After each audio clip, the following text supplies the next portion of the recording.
बन्या जल कमिबा परे बढ़िला दुर्दशा गाँव धीरे धीरे पानी छाड़ा बेले विभिन्न स्वास्थ्य समस्या देखा देछि। अधिकांश लोके थंडा ज्वर सेपटे धान बिलरू भी पानी धीरे धीरे खसुची हेले लोक समस्या आहरी बढ़ी जाइछि। आमे बहुत कष्ट पशिके आसु कई अंटे कई छाती पुणी कौटी पहरा पानी ता भितरे भेड़ा आउ कौटी चलिकी एमती कष्ट कर जावा करते हो किसी उपाय नहीं।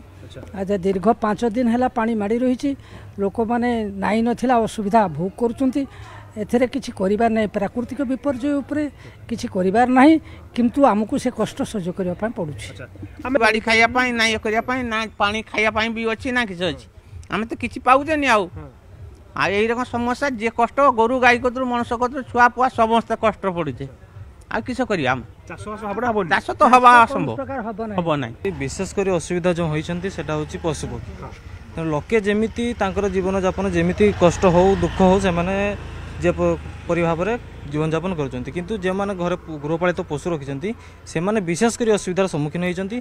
दीर्घ 5 दिन हबो मनीष तो घर बाहरी नाही